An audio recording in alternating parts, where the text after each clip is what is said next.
உழைப்பாளி இல்லாத நாடுதான் எங்கும் இல்லையா அரஹோயா அவன் உழைப்பாலே பிழைக்காத பேருதான் எங்கும் இல்லையா அரஹோயா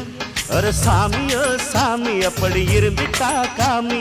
கூலியோ கூலி எங்களை நம்பித்தா பூமி பிறர் வாழ்வதே எங்க வேர்வையில் தான் உழைப்பாளி இல்லாத நாடுதான் எங்கும் இல்லையா